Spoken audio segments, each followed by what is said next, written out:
ख़वातीन हज़रात, आज हम एक बहुत ही ज़बरदस्त और टैलेंटेड किस्म के इंडिविजुअल के साथ पॉडकास्ट करने जा रहे हैं जिनका एक स्टार्टअप है जिसका नाम है स्लाइडी। Now you might be thinking स्लाइडी ये क्या है, कोई खिड़कियों की कोई कंपनी है, स्लाइडिंग डोर बनाते हैं। इस पॉडकास्ट के अंदर हम एक्सप्लोर करेंगे कि स्लाइडी क्या है, पाकिस्तान के अंदर किस तरीके से आप काम करते हैं, बिलाल का जर्नी जो है वो from a freelancer to a business owner क्या रहा, और हम ये देखेंगे कि क्या क्या इनसाइट्स हैं जो कि एस्पायरिंग फ्रीलांसर्स इस पॉडकास्ट से निकाल सकते हैं। Let's begin.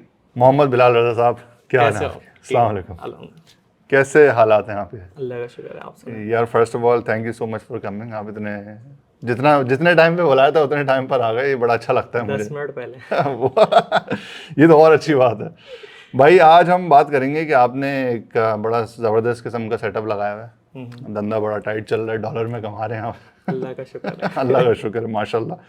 तो आज हम इस पर थोड़ा गुफ्तगू करेंगे। बहुत सारे यार यंग एस्पायरिंग एंटरप्रेन्योर्स हैं, एस्पायरिंग फ्रीलांसर्स हैं और एस्पायरिंग मस्टंडे और शपार्टन हैं जिनको इस तरीके की आई फील लाइक नॉलेज की बहुत कमी है पाकिस्तान के अंदर। और जो लोग कर रहे हैं वो एज सच बताते नहीं हैं। तो हमने इस पॉडकास्ट पे ऐसे हर किसी को बुलाने का सोचा जो कुछ कर रहे हैं और उनसे निकलवाएंगे हम। तो भैया आपकी जो कंपनी है उसका नाम है स्लाइडी जी।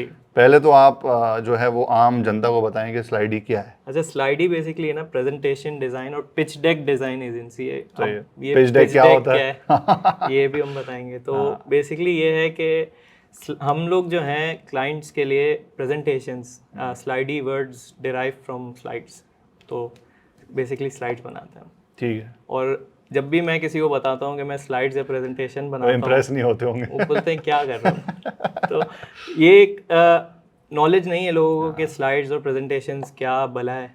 और ये एक ऐसी चीज़ है जो लोगों के स्टार्टअप्स को कहाँ से कहाँ ले जाती है, ये लोगों को आइडिया है नहीं अभी। तो हम बेसिकली यूएस बेस्ड स्टार्टअप्स के, और स्वीडन हो गया, यूके हो गया, इन स्टार्टअप्स के साथ आपने शार्क टैंक देखा है? बिल्कुल देखा। शार्क टैंक में जो पिचिंग करते हैं नॉर्मली, तो वो उसके साथ एक जो साइट पे प्रेजेंटेशन चल रही होती है वो बेसिकली एक पिच डेक होती है, which is used to raise funds. बिल्कुल।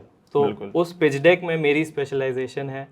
तो उसमें बेसिकली हम लोग ने अभी तक तकरीबन क्लाइंट्स के लिए $70 मिलियन तक रेस करवा चुके हैं। माशाल्लाह, ज़बरदस्त। तो it's a big achievement for me. और बाकी जो हमने काफ़ी सारे क्लाइंट्स के साथ काम किया है, मैंने बेसिकली शुरू किया था अपवर्क से। लेकिन इसकी बैक स्टोरी ये है कि I am a mechatronics engineer. वो ये क्या होता है भाई? ये मतलब आवाम के लिए मैकाट्रॉनिक, ये तो बड़ा ट्रांसफॉर्मर के अंदर एक मैकाट्रॉन होता था, ये मैकाट्रॉनिक है। हाँ, क्या होता है भाई? मैकाट्रॉनिक्स इंजीनियर हूँ मैं, ज़ेबिस से। सही है। तो शुरू से मेरे अंदर थोड़ा सा बिजनेस करने का थोड़ा सा कीड़ा था। तो उस टाइम से ही अगर वहाँ से शुरू करते हैं तो बेसिकली मैंने जो है स्टार्ट में अपना फेसबुक के थ्रू बहुत सारे पेजेस चलाए थे football related. I am a very big Barcelona fan काफ़ी टाइम से। तो FC बार्सिलोना फैंस की जितनी भी फ़ैन बेस है पूरे पाकिस्तान में वो मेरे अंडर थी। तकरीबन 2.5 लाख फॉलोअर्स थे उस पेज के। तो उस पर कुछ बेचते थे? तो उस पर फिर मुझे 2016 में क्लिक हुआ कि जब किसी को मतलब ई कॉमर्स इतना बूम पे नहीं था, मर्चेंडाइज, तो उस वक्त मैंने मर्चेंडाइज स्टार्ट की। तो मर्चेंडाइज में मैंने टी शर्ट्स बनाना शुरू की जो नाइकी पे 6-7 हज़ार की बनती थी, वो मैं 150-200 रुपये में बना के काउंटरफीट भाई काउंटरफीट एजेंसी का बंदा।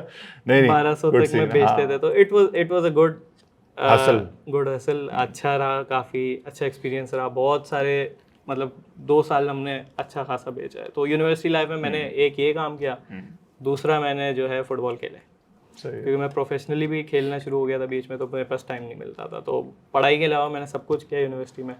इसके बाद फाइनल ईयर में जाके मुझे थोड़ा सा रियलाइज़ हुआ कि यार अब पढ़ लेना चाहिए, अब बहुत ज़्यादा हमने अयाशी कर ली। तो मेरे बेसिकली जो फादर हैं उनका जो काम है वो इंडस्ट्रियल ऑटोमेशन का है। तो उनकी इंजीनियरिंग फर्म ऑलरेडी है। तो we already had a lab in our home. Okay. तो I was very good with practical, क्योंकि मेरे घर में ही सारी चीज़ें थी। तो प्रैक्टिकली मैं इंजीनियरिंग में बहुत साउंड था। तो फिर मैंने अब्बू के साथ प्रोजेक्ट शुरू कर दिया। तो उसमें भी मैंने अच्छे लेवल पे काम किया। लाइक गेटोरेड जो ड्रिंक है उसकी जितनी भी पीछे प्रोग्रामिंग है वो मैंने की है अपने हाथ से, पाकिस्तान बेवरेज के लिए। तो उसकी जितनी भी प्रोग्रामिंग थी वो 2 महीने का प्रोजेक्ट था, वो पड़ा था। फिर नेशनल फूड्स के साथ बड़े बड़े प्रोजेक्ट्स किए, और लेकिन बस यही था कि इंजीनियरिंग में मेरा पूरी तरह दिल नहीं लगता था, और बस कभी कभी होता था कि यार कुछ और करना है। अच्छा, एक बात मैं सॉरी यहाँ पे कट करूँगा कि जो तुमने बोला कि जैसे गेटोरेट का I'm assuming कि प्रोडक्शन लाइन के पीछे की प्रोग्रामिंग, हाँ, गेटोरेट की जो रेसिपी की जो प्रोग्रामिंग है ना, बेसिकली रेसिपी बनती है और इनका एक क्लीनिंग प्रोसेस होता है जो मशीन्स के थ्रू बेसिकली सारा होता है। जी, तो वो उन मशीन्स की हाँ, वो PLC प्रोग्रामेबल लॉजिक कंट्रोलर होते हैं, उनको प्रोग्राम करना होता है। सही। उनकी जितनी भी प्रोग्राम थी वो हमने की। तो मतलब अगर आप गेटोरेट पाकिस्तान में पी रहे हैं तो वो बिलाल से आया है। वो भी, और स्लाइस में भी हमने क्या बात काम किया था। जबरदस्त। तो वो एक बड़े लेवल के प्रोजेक्ट्स थे। उसके बाद फिर ज़ाहिर है कोविड आया 2020 के अराउंड, 19 के अराउंड। तो फिर कोविड आया, धंधा बंद हुआ, सारी इंडस्ट्रीज बंद हुई, अबू का भी काम स्लो हो गया। फिर हमने कोशिश की कि यार चलो फ्रीलांसिंग की साइट स्टार्ट करते हैं। शुरू से मुझे शौक तो था, 2016 में ही मैंने एक बार freelancer.com पे अकाउंट बनाया। पहले फ्रीलांसर होता था। freelancer.com मेरा भी था उस पे।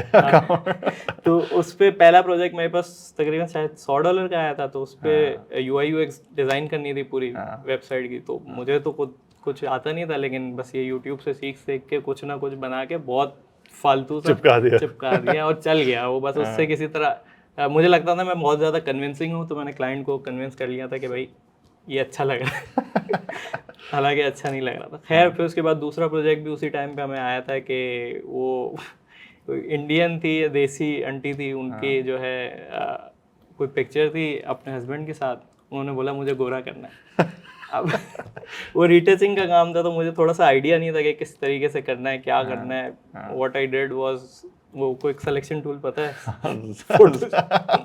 वो सेलेक्ट किया मैंने और ब्राइटनेस फुल करके तो खैर वो भी एक चल गया, वो चल गया विद रिविजन्स, हो गया काम ना। तो वो भी एक प्रोजेक्ट था। उसके बाद मैंने फ्रीलांसर छोड़ दिया था। इसके बाद जब मैं 2020 में वापस फ्रीलांसिंग में अपना स्टार्ट लिया, तो मैंने जो है मेरे भाई अनस का बहुत ज़्यादा रोल था इसमें, कि हम दोनों ने साथ मिलके प्रॉपर्ली शुरू किया था काम।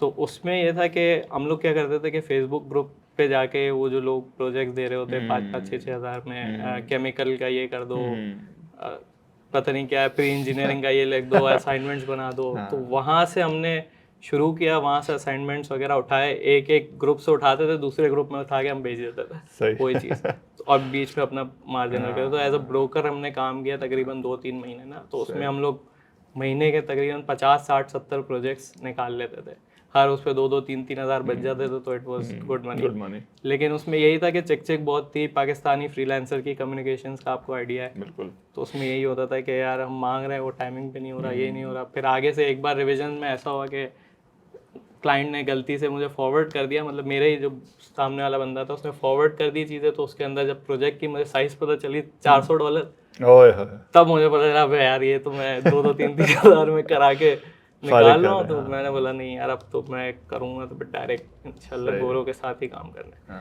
तो फिर मैं मूव हुआ वापस फ्रीलांसर की मार्केट पे आया। वहाँ पे जाके मैंने फिर सेलिंग शुरू की। अब उधर भी ऐसा था कि मैं एक नीश में नहीं था। तो एक नीश में जब नहीं था, तो ये था कि जो प्रोजेक्ट आ रहा है, मोबाइल ऐप डेवलपमेंट हाँ कर लेंगे। अब ऐसा फिर आर्डिनो भी एक चीज़ होती है इंजीनियरिंग में, उसकी भी प्रोग्रामिंग का काम था, वो भी उठा लेते थे, मेरे इंजीनियर्स बॉयज थे, उनको देता था। अच्छा, ये क्रिटिसिज्म भी बहुत आता है पाकिस्तानी फ्रीलांसर्स के लिए कि हर चीज़ के लिए हाँ बोल देते हैं। हाँ, तो तुमने भी वो किया, खैर हमने भी किया। आई थिंक कर लेते थे, उससे एक्सपीरियंस ये हो जाता था कि आपकी प्रोजेक्ट मैनेजमेंट बहुत स्ट्रांग हो जाती है, कि आपको पता है कि क्लाइंट से कैसे डील करना है। कोई मसला आ गया, फिर हमने चेंजेस आए, रिविजन्स आए उन चीज़ में।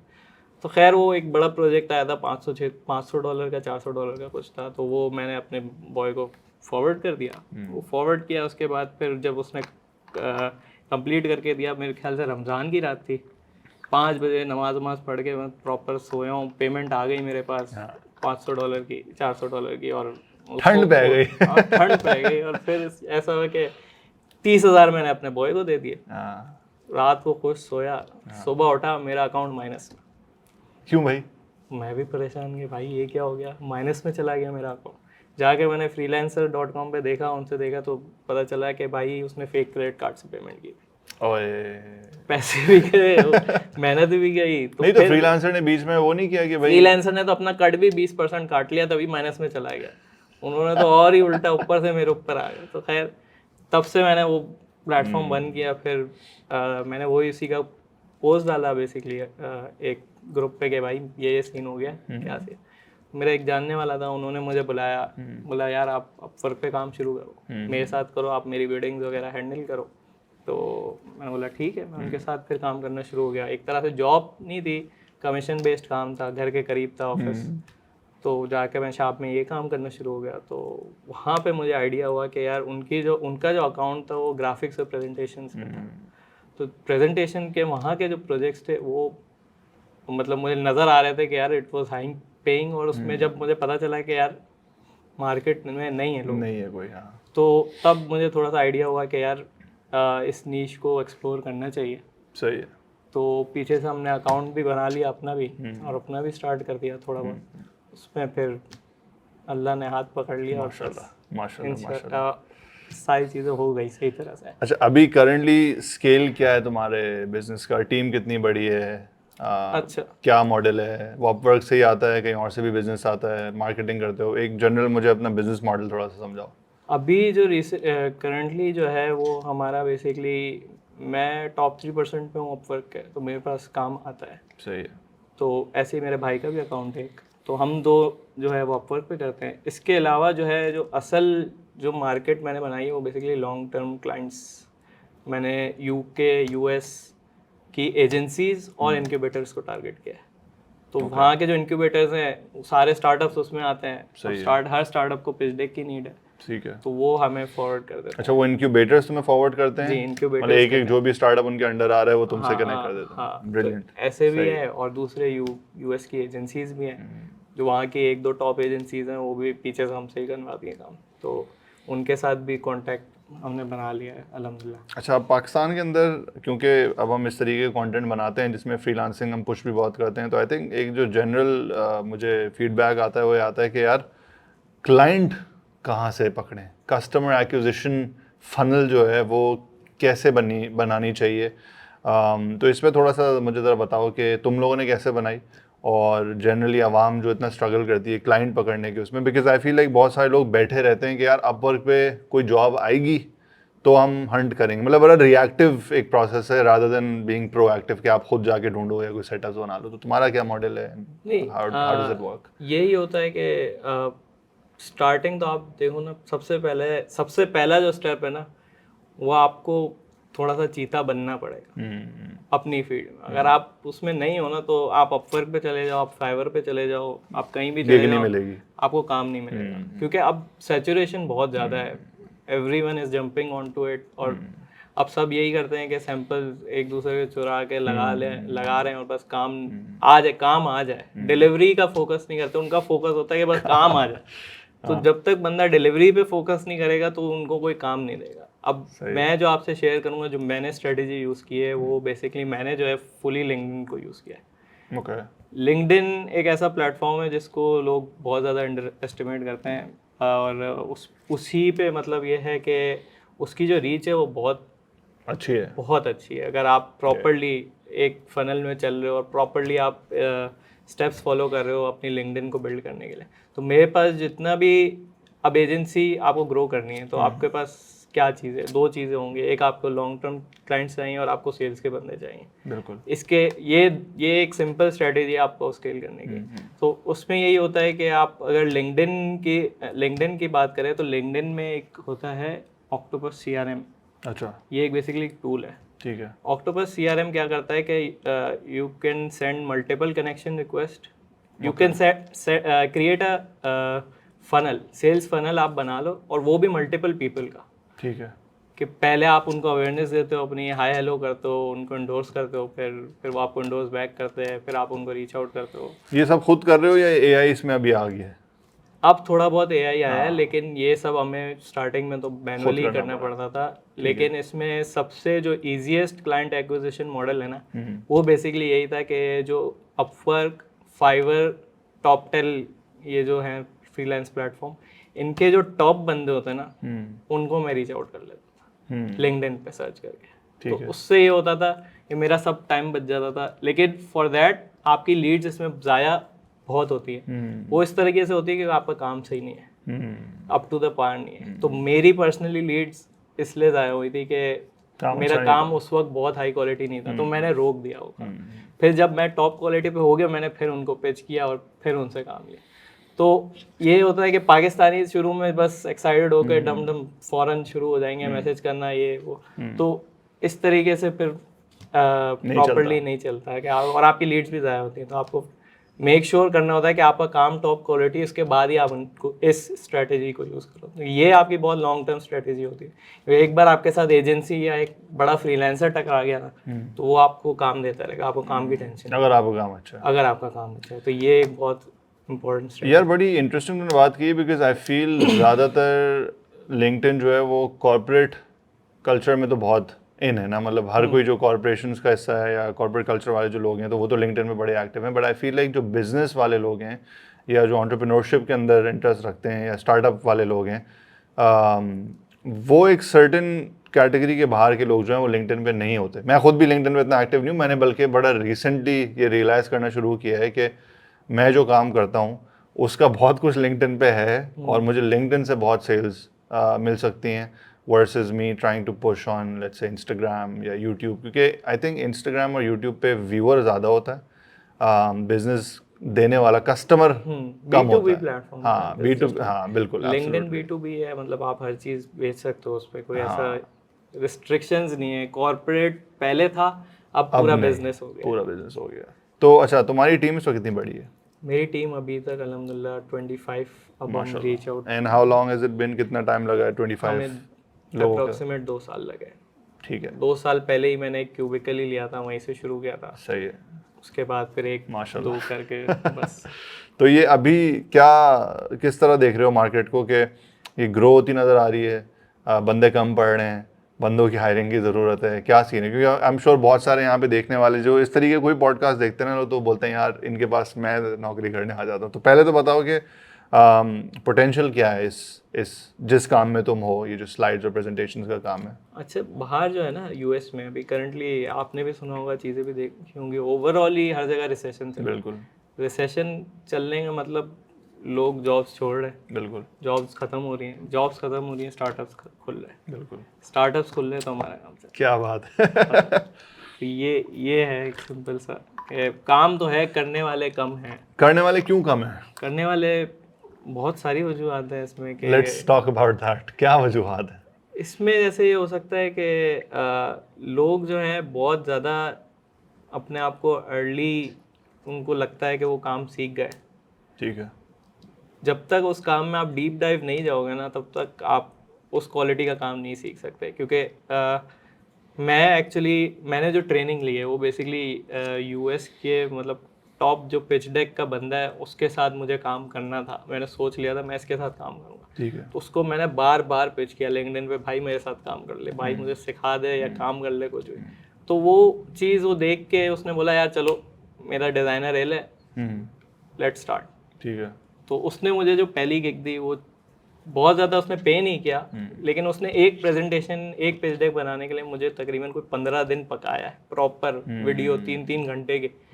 लेकिन उस वक्त मुझे थोड़ा रियलाइज़ हो रहा था यार मैं बहुत ज़्यादा हो रहा हूँ। लेकिन आफ्टर जब मेरा ये प्रोजेक्ट ख़त्म हुआ है उसके बाद मुझे रियलाइज़ हुआ कि यार मैं कितनी बड़ी बड़ी मिस्टेक्स कर रहा था अपनी प्रेजेंटेशन में, ये चीज़ें।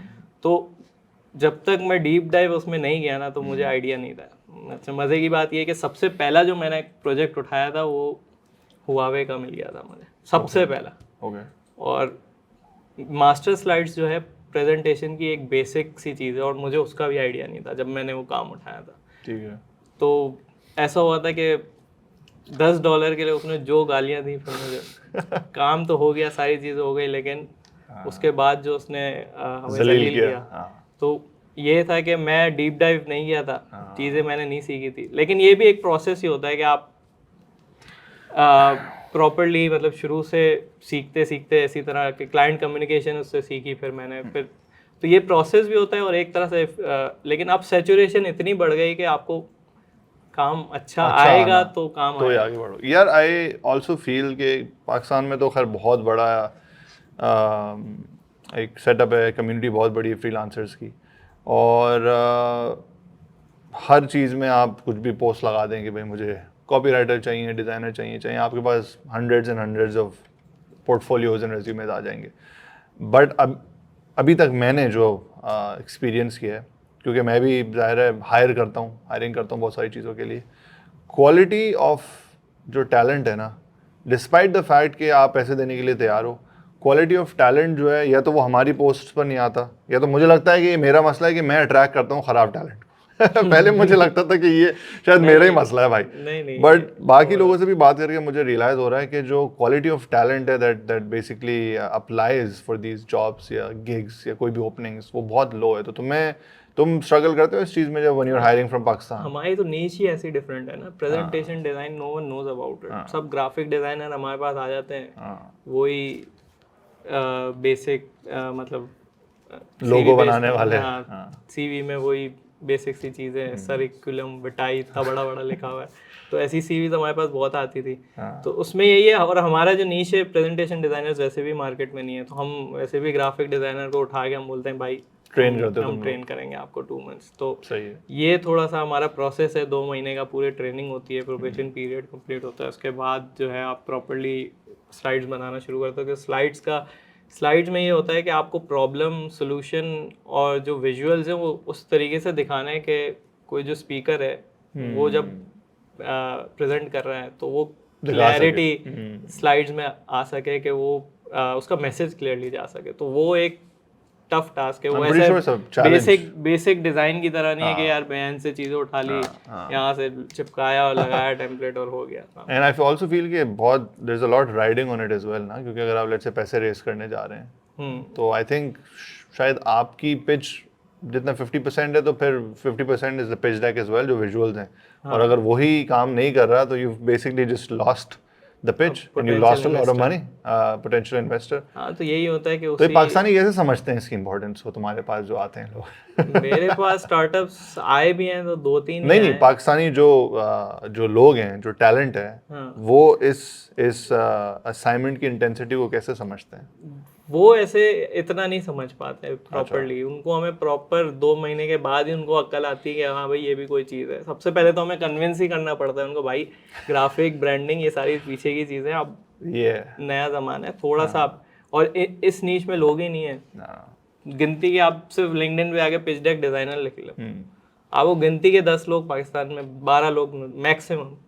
क्यों नहीं? ऐसी वैसे कि एस्थेटिक नहीं है लोगों का ना एस्थेटिक है ना उनको भी समझ है। वो बस समझते हैं कि बेसिक ग्राफिक डिज़ाइन नहीं है कि यार ब्रोशर लोगो ये ग्राफिक डिज़ाइन को वो बस इतना समझते हैं। तो वो आपको भी आइडिया आप NFTs में है तो वो नहीं समझ पाते उस लेवल पे चीज़ें। अच्छा मुझे बताओ कि सिंस मेरे पास बहुत सारे सवाल, लेकिन आई फील लाइक बहुत सारी इनसाइट्स लोगों को मिलनी चाहिए, बट मैं और बहुत सारी चीज़ें कुरेद रहा हूँ ताकि जो फ्रीलांसर्स हैं ना, उनको अगर वो इस फील्ड में ना भी हैं तो भी उनको बहुत सारी चीज़ें जो हैं वो समझ आ जाएँ। कम्युनिकेशन का कितना इम्पोर्टेंस है इसमें? बिकॉज आई फील के लेट्स से अगर मेरा स्टार्टअप है और मैं तुम्हारे पास आ रहा हूँ तो भाई तुम्हें तो नहीं पता ना मेरा क्या स्टार्टअप है, ऑब्वियस सी बात है। तो मुझे तो तुम्हारे साथ आई थिंक घंटों लगाने पड़ेंगे in order to technically make you a part of the team, because you are pitching now. अगर मैं इसको ऐसे देखूँ तो भाई टेक्निकली तुम पिच कर रहे हो अब उनके लिए, because you are creating the entire pitch. तो डू यू थिंक इसमें जो लोग कम्युनिकेशन में वीक हैं वो अगर आने की कोशिश करें तो वो पीछे रह जाएंगे या असाइनमेंट समझ नहीं पाएंगे? And how have you guys worked on the communication aspect of it? अच्छा, कम्युनिकेशन का एस्पेक्ट ऐसा था कि मैं भी शुरू में स्ट्रगल कर रहा था कि यार स्टार्टअप की चीज़ें कैसे पता करें। मतलब हर सवाल पूछना भी मतलब क्लाइंट के लिए भी एक अजीब चीज़ होती है, यार ये तो ये भी पूछ रहा है बेसिक सी चीज़ें। तो हमने क्या किया था, जब मैंने आपको बताया ना मैंने उसके साथ काम किया था, वो जो बंदा था कीन एंजल नाम है उसका, वो बहुत टॉप बंदा है। तो उसने एक स्पेसिफिक क्वेश्चनर बनाया हुआ था पूरा क्लाइंट के लिए, तो हमने भी वो क्वेश्चनर बना लिया। सही है। तो हमारा 80% ऑफ द टाइम काम वहीं से हो जाता है। नाइस। क्वेश्चनर क्लाइंट को दिया, क्लाइंट ने क्वेश्चनर फिल किया और दैट्स इट, हो गया काम। तो तुम लोग कॉल्स पे इतना नहीं जाते? कॉल्स पे कम जाते हैं क्योंकि हम बोलते हैं भाई हम ऑलरेडी बहुत सारा हमारे पास वर्कलोड है, आप हमें ये क्वेश्चनर फिल करके दे दो, विल अंडरस्टैंड। फिर हम उनको एक ड्राफ्ट दे देते हैं कॉपी राइटिंग का, वो और फ्लो होती है उसमें, स्ट्रैटेजी होती है प्रेजेंटेशन की। वो जब उनको समझ में आ जाती है फिर हम डिज़ाइन पार्ट पे मूव होकर डिज़ाइनिंग स्टार्ट कर देते हैं। अच्छा, इस पूरे जो सेटअप के अंदर तुमने बहुत सारे एंगल्स बताए हैं. आई फील के AI might be a threat to you if you don't have competition right now. Do you think कि AI से ये चीज़ जो है वो shift हो जाएगी and AI will take over what you're trying to do right now? AI तो देखे ना हर चीज़ के ऊपर आहिस्ता आहिस्ता आ रही है, तो उसको हम एज एन एक्सक्यूज नहीं बना सकते, उसको हम एज अ टूल यूज़ करते हैं. हाँ, तो how are you using that as a tool? अभी जो है सिर्फ कॉपी राइटिंग में हम लोग ये चीज़ यूज़ करते हैं. ठीक है. मतलब ChatGPT 4 की सब्सक्रिप्शन हमने ली हुई है, तो वही बेसिकली यूज़ कर सकते.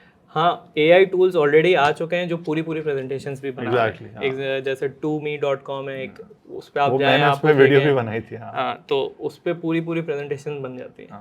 तो लेकिन वो क्वालिटी नहीं है ना. वो आई थिंक जनरल. हाँ, वो बहुत ज़्यादा जनरल है और बहुत स्पेसिफिक है. डिज़ाइन वाइज भी कुछ भी नहीं है ना, आपकी कस्टम चीज़ें यूज़ करेंगे वो.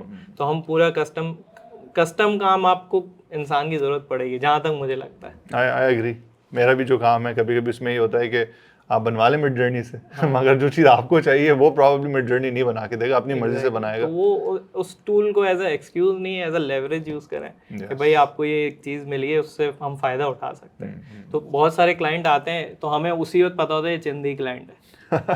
तो जब वो आई AI से वो AI कर देगा, ये तो करवा ले भाई. हम उसको बोलते हैं, हम मना कर देते हैं. हाँ, तो हमें उसी वक्त अब अंदाजा हो गया कि यार जो AI का ये बातें कर रहा है ना, इसका मतलब he is not gonna pay us much, और उसको इस चीज़ की वैल्यू का अंदाज़ा नहीं कर सकता वो तुम्हारे काम के उस तरीके से. हाँ, तो फिर हम उन चीज़ों को अवॉइड ही करते हैं. लेकिन अल्लाह का शुक्र है कि जो क्लाइंट आता है उसको ऑलरेडी पता होता है कि वो हमारे पास आ रहा है. तो ये एक अच्छा हो गया. अच्छा भाई, क्योंकि आप भैया एक फ्रीलांसर के तौर पे आए थे इस दुनिया के अंदर और फिर अब आप जो है वो अब आपका माशाल्लाह बिजनेस है. एक जो चीज़ बड़ी मैंने देखी है वो ये है कि सेल्फ एम्प्लॉयमेंट और बिजनेस ओनर, बहुत सारे लोग इसका जो डिफरेंस है ना वो ब्लर आउट कर जाते हैं and they struggle with that. What do you have to say about that? यही ना कि लोगों को अभी भी सेल्फ एम्प्लॉयमेंट और बिजनेस ओनर्स की समझ नहीं आई. मैंने अपने ऑफिस में बेसिकली कोवर्किंग बनाई हुई है. तो I have like 10 to 12 freelancers who are working from the last 2 to 3 years for XYZ companies, for XYZ clients, and they have a lot of clients and they have the potential to grow. लेकिन उसका issue यही आ रहा है कि वो मुझे यही बोलते हैं यार हम लोग ग्रो नहीं कर पा रहे, स्केल नहीं हो रहा. अब हम स्केल कैसे करें? अब स्केल का बेसिकली यही इशू है कि कुछ चीज़ें आ जाती हैं जो मुझे लगता है कि जो मैंने पर्सनली नोटिस भी किए हैं, एक्सपीरियंस भी किए हैं, वो ये है कि नंबर 1 के लोग जो हैं लैक ऑफ ट्रस्ट, के लोग ट्रस्ट नहीं करते अपने अकाउंट्स किसी को देना, किसी फेलो पाकिस्तानी को देना कि यार तुम इस पे सेल मार लो, मैं काम कर लूँगा इस तरीके से, क्योंकि वो उनको लगता है कि वो सैंपल चुरा के अपना ही काम धंधा छोड़. बट ये रियलिटी भी तो है, होता है, लेकिन आपको at the end of the day आप सारा काम तो खुद नहीं कर सकते ना. तो आपको ट्रस्ट करना पड़ता है. दूसरा ये फैक्टर आ जाता है कि लोग बड़े इस मामले में डरते हैं कि वो जॉब पोस्ट करेंगे, उनकी फैमिली में बात फैलेगी, ये होगा कि पैसे कमा रहा है, ये है वो है. तो ये एक आपको पता है कल्चरल चीज़ आ जाती है, एक है हमारे नज़र लग जाएगी, ये हो जाएगा, तो लोग डरते हैं. तो और ऑनेस्टली ये सीन है, मतलब मैंने खुद काफ़ी लोगों के साथ बोला नहीं है ऐसा करो, तुम जॉब पोस्ट लगा दो, बंदा हायर करके हमें तुम्हारे थ्रू आ जाए, ज़्यादा अच्छा है, हम नहीं लगा रहे. तो ऐसा मैंने बहुत एक्सपीरियंस किया लोग. फिर तीसरा यही है lack of individuals, talented individuals. लोग हैं ही नहीं मार्केट में अच्छे. अगर कुछ फ्रीलांसर्स होते हैं वो कोशिश करते हैं कि यार 20-25 हज़ार में कोई बंदा हो जाए, तो वो तो नहीं होगा. और जब वो एक्स्ट्रा पे करने के लिए जो टैलेंट अच्छा है वो अपना काम खुद कर रहा है, तो ये थोड़ा सा एक मसला आता है स्केलिंग करने में कि शुरू से जो बंदा अपने अकाउंट्स नहीं शेयर कर सकता, अपनी चीज़ें नहीं शेयर कर सकता, लोग थोड़ा सा कंफर्टेबल नहीं होते इस चीज़ में. तो इसलिए मुझे लगता है कि ये स्केल नहीं कर पाते. और वो सेल्फ एम्प्लॉयमेंट ही रहती है. फिर सेल्फ एम्प्लॉयमेंट क्या है? बेसिकली यही है कि आप अपने घंटे बेच के कमा रहे हो. बिजनेस ओनर गधा मजदूरी आप जॉब ही कर रहे हो ना, जॉब ही कर रहे हो. बस ये है कि आप अपने घर में कर रहे हो, फ्लेक्सिबिलिटी से कर रहे हो थोड़ा. लेकिन जो बिजनेस ओनर्स हैं उनका ये है कि आप पैसे से पैसा बनता है. तो ये थोड़ा सा एक जो डिफरेंस है वो अगर फ्रीलांसर्स समझ जाए तो उनको बहुत ज़्यादा एक मेजर उनके लिए एक शिफ्ट आ सकता है। मैंने भी इसी तरह किया कि मैंने पहले सेल्स का बंदा बिठाया, फिर मैंने एक डिज़ाइन का बंदा बिठाया और बिल्कुल शुरू से बिठाया, और वो अभी तक मेरे साथ है। मतलब he is my creative director now. छोटे स्टार्टअप्स के अंदर मसला ये होता है कि लोग जो हैं वो हायरिंग जब करना शुरू करते हैं तो वो वही 15-20 हज़ार वाली हायरिंग करते हैं, 25। और ठीक है, चलो एक पॉइंट तक समझ आता है कि यार अगर आप बिल्कुल एक अनट्रेंड लो लेवल स्टाफ को हायर कर रहे हो तो वो तो that makes sense. But if you want something कि बिल्कुल चीता बंदा, तो चीता बंदा तो यार 20-25 हज़ार में नहीं आएगा ना, वो प्रॉब्ली इससे डबल ट्रिपल तो वो अपने फ्रीलांस गिग से ही कमा लेगा। एग्जैक्ट। तो विलिंगनेस टू पे थोड़ा सा मुझे लगता है कम है। लोग एक्सप्लॉयटेशन काफ़ी ज़्यादा करते हैं टैलेंटेड लोगों की पाकिस्तान के अंदर। और ये भी है कि मेरे हिसाब से ना एक बड़ी सोच रखना, ये मेरे अब्बू ने मुझे हमेशा से समझाया कि बड़ी सोच रखो। फॉर एग्जांपल मेरे पास 7 एम्प्लॉयज़ से कोई 4 महीने पहले, माशाल्लाह अभी तो 25। उसमें जो मेरे ऑफिस की जगह थी ना, उसके अंदर उस वक्त 15-20 लोगों की जगह इजीली थी। तो मेरे अब्बू ने बोला नहीं, ऑफिस चेंज कर दो। हमने जगह कर ली 70 लोगों की, बिठाए हमने 7 लोग हैं, बाकी मैंने कोवर्किंग वाले बंदे बिठा दिए। तो जगह बड़ी खुद ही एक, फिर 1-2 लोग आए, रिस्क जुड़ा, रिस्क से रिस्क जुड़ता है, फिर ज़ाहिर है अल्लाह बरकत देता है उस चीज़ में। तो फिर ये इसी तरह से ये सोच रखना भी एक रिस्क, लोग लेने से थोड़ा सा डरते हैं। हम मेमन हैं, सही हमें तो तो मेमन कौन सा रिस्क लेते हैं भाई? बिल्टन है भाई, हमारे अंदर बिल्टन है ऐसा ना। तो हम लोग सही है। के ये है कि कोशिश करते हैं कि ज़्यादा से ज़्यादा लोग हमारे साथ जुड़ें। और हम हायरिंग भी मतलब अभी थोड़ी ज़्यादा ही कर रहे थे कि जितने लोग जुड़ते हैं उतना खुद ही, मैंने पर्सनली एक्सपीरियंस किया है कि यार ग्रोथ लेवल खुद बढ़ना शुरू हो जाता है। कि ऑब्वियसली लोग आते हैं तो वो थोड़ा बहुत तो इनपुट देते ही है ना अपना, कुछ नहीं देते तो थोड़ा बहुत। तो जब वो थोड़ा बहुत कट के मेरा टाइम जितना कम हो रहा है तो मैं वो ग्रोथ पे फोकस कर सकता हूँ। अच्छा, बट इस यहाँ पे मैं एक चीज़ डिसएग्री इससे भी करूँगा कि बहुत सारे लोग बड़े एम्बिशियस भी हो जाते हैं when it comes to hiring. आप स्टार्टअप्स के बंद होने की खबरें सुनते हैं एंड जो प्राइमरी रीज़न होता है वो यही होता है कि यार वो ओवर स्पेंडिंग हो गई, एलोकेट नहीं किया सही से जो है ना वो ये नहीं प्लान किया कि भाई जो लोग हायर हो रहे हैं काम क्या करेंगे। इनफैक्ट ये तो हम छोटे स्टार्टअप से क्या बात कर रहे हैं, मेटा जो फेसबुक मेटा बना, तो मैं एक रेडिट के ऊपर या पता नहीं कहाँ पे पूरा एक मेटा की एक्स एम्प्लॉई का जो है वो इंटरव्यू पढ़ रहा था। उसमें उसने बोला कि उसको पता ही नहीं था कि उसकी जॉब क्या है and there was no work at the Meta offices. तो वो पूरे दिन तस्वीरें लेती रहती थी और स्टोरीज बनाती रहती थी एंड दैट वाज इट। सही है ना, क्योंकि मेटा की टीम को भी प्रॉब्लम शायद खुद नहीं पता था कि जो वो मेटा बना रहे हैं और वो मेटा वर्ड्स के पीछे जा रहे हैं और NFTs और Web3, तो उसके अंदर क्या डेवलपमेंट होगी, which is why then they laid off I think 9,000 or 15,000 employees. तो वो यही हुआ कि भाई वो विंग जो है अब हम उस पर इतना काम नहीं करेंगे। तो जब वो लोग भी ओवर एम्बिशियस हो सकते हैं तो आई थिंक यहाँ पर भी कुछ स्टार्टअप्स मुझे लगता है ऐसा करते हैं कि दे हायर पीपल। एयरलिफ्ट ने किया ना, मैं का नाम नहीं लेना चाह रहा था बट तुमने ले लिया। एयरलिफ्ट ने किया, बंदे हायर कर लेकिन लिए। ये जितना भी ज्यादा हो रहा है ना वो प्रोडक्ट बिजनेस में, सर्विस में तो बोल रहे नहीं होता। सर्विसेज में नहीं, सर्विसेज में आप बंदा हायर करते ही जब आपको जरूरत पड़ती है, आपको लग रहा है कि भाई वर्कलोड ज्यादा है, नहीं संभल रहा, तो आप हायर करो। ये जो आप बोल रहे हैं ना, ये सारा प्रोडक्ट बिजनेस का गेम है कि भाई आपके पास already you have a funding. जैसे उनके पास $100 मिलियन की फंडिंग आई गेस थी, तो उन्होंने एक्सेसिव हायरिंग की और फिर होना था तो ऐसे, और फिर पाकिस्तानी मार्केट में कर रहे थे और फिर अफ्रीका ले गए थे मेरे ख्याल से, कुछ इनका ऐसा सीन हुआ था कि वहाँ पे जाके उन्होंने हायरिंग की थी। तो ये ज़्यादातर जो बात होती है ना, ये प्रोडक्ट बिजनेस में होती है। They already have a funding, पीछे इन्वेस्टर बैठा है, वो पैसा दे रहा है, आप मार्केटिंग में लगा रहे हो, हायरिंग में लगा रहे हो, दबा के पैसा दे रहे हो। लेकिन इससे ये हो रहा है कि जो स्टार्टअप्स के जो लोग हैं उनकी आदतें भी ख़राब हो रही हैं कि now they think that they are worth 300,000 rupees in market, जबकि उनका काम कोई खास था नहीं।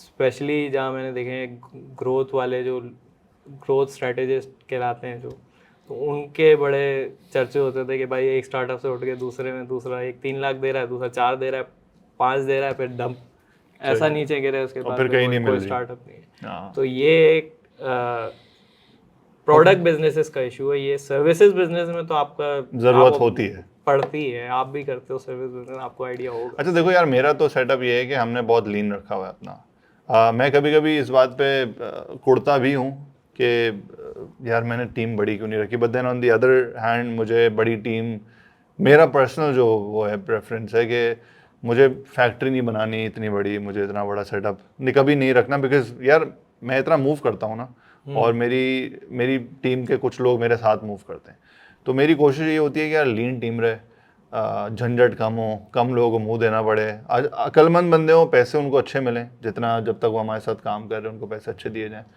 और वो बल्लियाँ वो खुद संभालें, और फिर हमारे तक बल्ली ना आए। तो अभी तक तो अल्लाह का शुक्र है मेरे सेटअप में ये चल रहा है, but again I also feel कि सेटअप टू सेटअप जो है ना इट वेरीज। हमारा जिस तरीके का सेटअप है उसमें इतनी नीड नहीं है। फॉर एग्जांपल मीडिया के अंदर हम अगर 6 या 8 चैनल हमने बनाए हुए होते तो भाई हमें बहुत बड़े क्रू की ज़रूरत होती। अब मेरा एक अगर चैनल है और एक लेट्स से एक एक्स्ट्रा साइड चैनल है, तो मुझे 3-4 बंदों से ज़्यादा लोगों की ज़रूरत इतना नहीं है। अच्छा, मेरा सवाल ये था कि इस वक्त जो तुम्हारा पूरा सेटअप है उसमें तुम किस किस चीज़ों में इन्वॉल्व हो अभी तक, considering you have a team of 25 people? अभी जैसे मैं ज़्यादातर ग्रोथ की साइड देखता हूँ। ठीक है, सो बीडी बेसिकली बिजनेस डेवलपमेंट। मेरा भाई जो है वो थोड़ा सा ऑपरेशंस की साइड देखता है, उसको भी मैंने लगा लिया, वो भी यूनिवर्सिटी में ही है अभी। सही है, लेकिन उसको भी साथ लगाया हुआ है, तो वो ऑपरेशंस देखता है। मजदूरी वाला जो काम है वो तुम अब नहीं करते बेसिकली? नहीं, अब नहीं। अब अल्लाह का शुक्र है कि उस स्टेज पे आ गए कि हमने सेल्स का भी हेड रखे हुए हैं, प्रोजेक्ट मैनेजर भी रखा हुआ है, क्रिएटिव डायरेक्टर भी रखा हुआ है, तो वो आपस में जितने भी झंझट हैं वो सॉल्व कर लेते हैं। अगर हाँ कोई क्लाइंट का मसला आ गया, कुछ आ गया, तो बीच में फिर कूदना पड़ता है थोड़ा सा। लेकिन अल्लाह का शुक्र है कि अभी ऐसा तुम है सेठ कि हो। सेठ नहीं है। अच्छा, ये मैंने एक सवाल लिखा है जो कि आई थिंक हर बंदे से पूछना ज़रूरी है, और वो ये है कि भाई हमारे जो मुल्क में इंफ्रास्ट्रक्चर है माशाल्लाह, वो क्या किस तरह अफेक्ट कर रहा है हमारी फ्रीलांस कम्युनिटी को और हमारे स्टार्टअप कम्युनिटी को? ये इंफ्रास्ट्रक्चर में मतलब हम पेमेंट गेटवे का ही इशू है। जैसे अभी वाइज जो था उसने 4 महीने पहले बंद कर दिया अपना सेटअप। अब लोगों के मैंने सुना है 20-25 हज़ार डॉलर उनके अकाउंट्स में थे और वो ब्लॉक हो गए। तो वाइज ने अपना सेटअप बंद किया। अभी ये बोल रहे हैं कि स्ट्राइप और पेपैल को मेरे ख्याल से अप्रोच किया है उन्होंने, तो ये परमिशन तो उन्होंने कब से दी हुई है, लेकिन स्ट्राइप और पेपैल को ये नहीं पता कि वो आ रहे हैं या नहीं आ रहे, तो उनसे कोई ऑफिशियल स्टेटमेंट नहीं आई। तो पेमेंट्स का तो अब जैसे वाइस के जाने के बाद बहुत अफेक्ट पड़ रहा है कि पेमेंट फिर हम लोग यार यही तो सारा अपनी एलएलसी में गिराते हैं, एलएलसी के गिरा के इधर लाते हैं। रीढ़ की हड्डी तो पेमेंट ही है ना। अगर वो पेमेंट का ही हमारे पास इंफ्रास्ट्रक्चर नहीं है तो फिर मतलब काम तो खैर कहीं से भी हो सकता है। हाँ, पेमेंट का बहुत बड़ा इशू है। बाकी लेकिन दूसरी एक ऑन द गुड साइड ये भी है कि यहाँ पे रिसोर्सेज भी चीप है कंसिडरिंग, तो वहाँ पे ग्रोथ एक अच्छी हो सकती है। एक कंपनी एज अ कंपनी या बिजनेस ओनर आप देखते हो तो यहाँ पे जो रिसोर्सेज हैं कंसिडरिंग आप बाहर की अगर हायर कर रहे हो तो वो एक थोड़ा सा कम होता है, तो एक प्रॉफिट मार्जिन उसमें बढ़ जाता है। तो ये एक प्रो भी है और कॉन ये है कि पेमेंट का आपको सॉल्व करना पड़ेगा। अच्छा, तो जो अभी लेट्स से कोई नया बंदा अपना कोई स्टार्टअप यार देखो, स्टार्टअप और सेटअप में मैं हमेशा डिफरेंशिएट इसलिए करना चाहता हूँ because when people think of a startup they think funding, they think एक प्यारा सा ऑफिस होगा, उसमें बड़े अच्छे खूबसूरत लोग होंगे। सेटअप होता है भाई आपने अपने गैराज के अंदर सेटअप बनाया हुआ है, अपने ड्राइंग रूम में सेटअप बनाया हुआ है।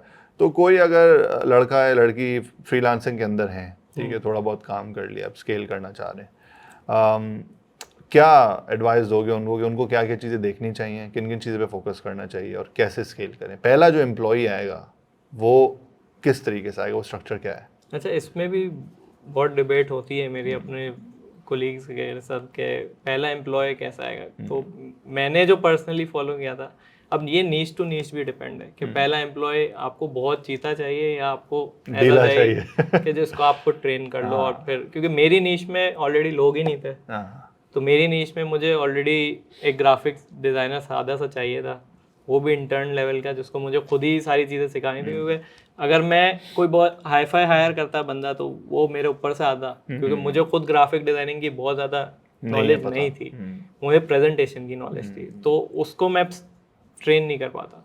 तो मेरी नीच में ये था कि मैंने उनको खुद ट्रेन किया उस बंदे को।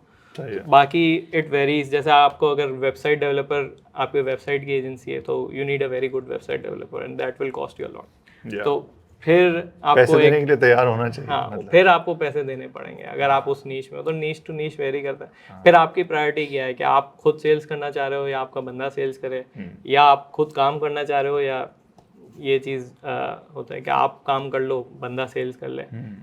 तो इस तरीके से फिर आपको अपनी प्रायोरिटीज देखनी पड़ती है, लेकिन हायर ज़रूर करो।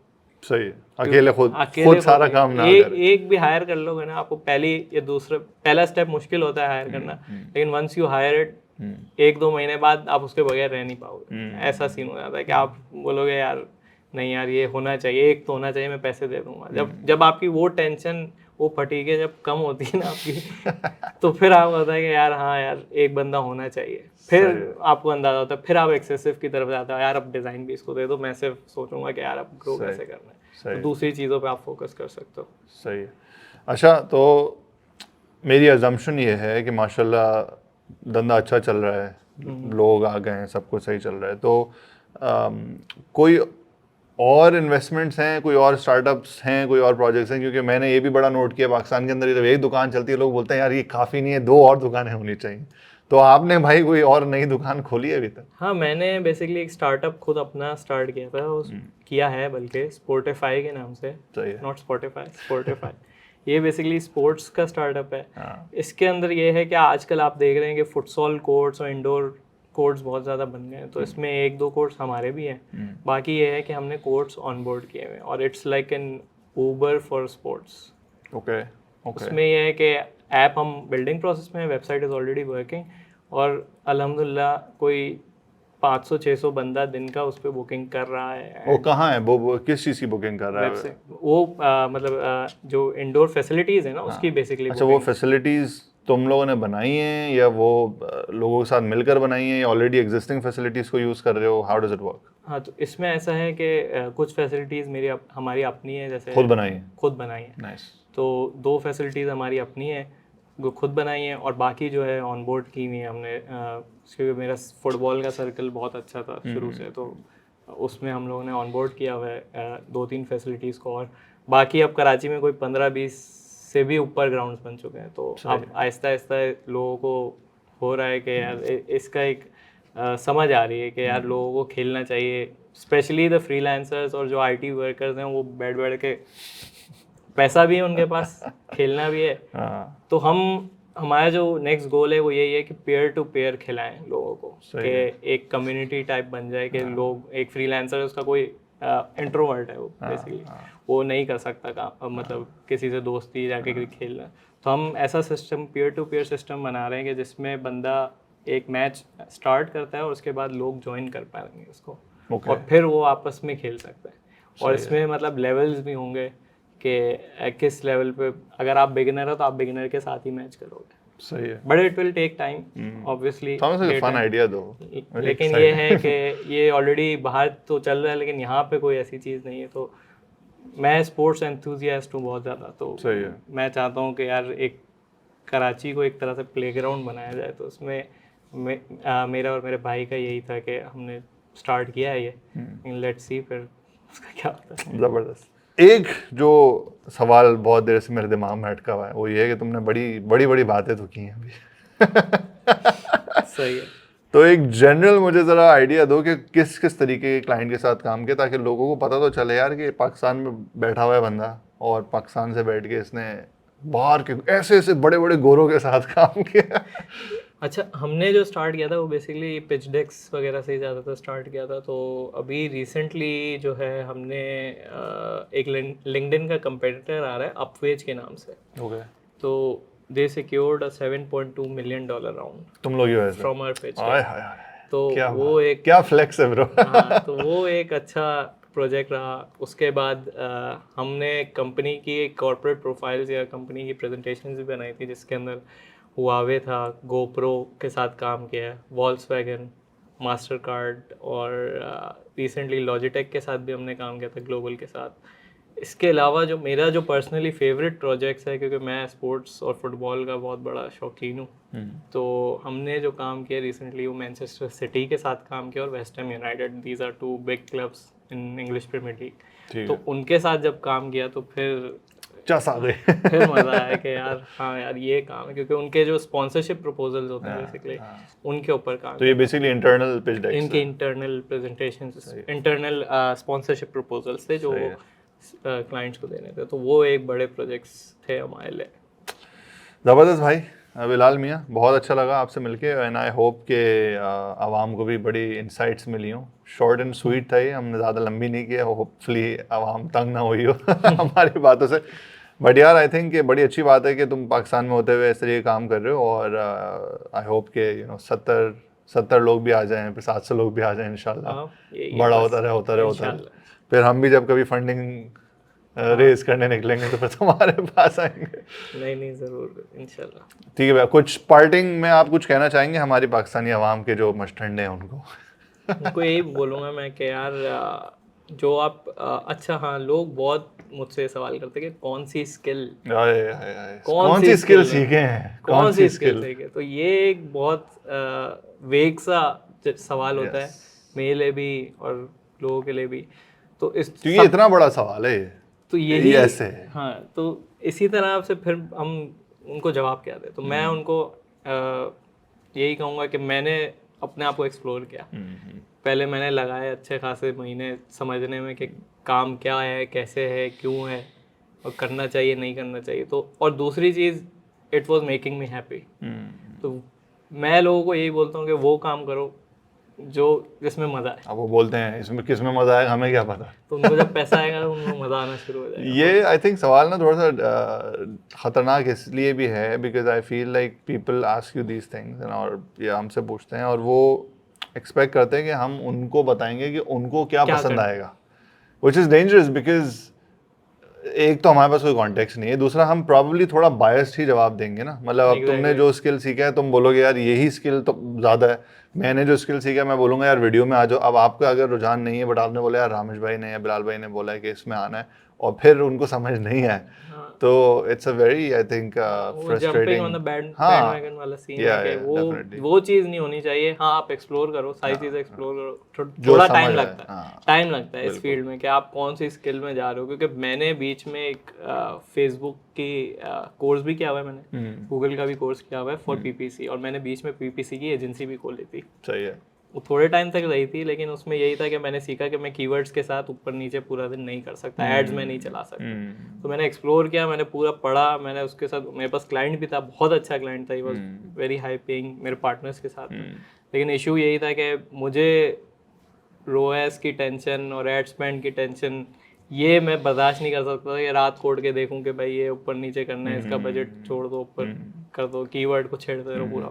तो it was not for me. तो पैसा अच्छा था लेकिन I quit because as it should be I think. तो बात वही है कि यार बंदा उस पे जाए, वो स्किल पे जाए जो उसमें उसको काम करने में मजा है। मुझे स्टार्टअप्स का शौक है, तो स्पोर्ट्स का शौक है, इन चीज़ों का शौक है, तो मैं वही चीज़ें कंटिन्यू कर रहा हूँ। और उसी में आप जो चीज़ एंथुसियास्टिकली करोगे उसमें आप एक्सपर्ट भी जल्दी हो जाओगे, और जब आप एक्सपर्ट हो जाओगे पैसा खुद आना शुरू, काम अच्छा होगा तो पैसा खुद ही आ जाएगा। तो ये एक चीज़ है। ज़बरदस्त sir, thank you so much for coming. और भाई उम्मीद करता हूँ कि हाँ बोलो प्लीज। नहीं एक मिनट, हाँ तुम बोलो।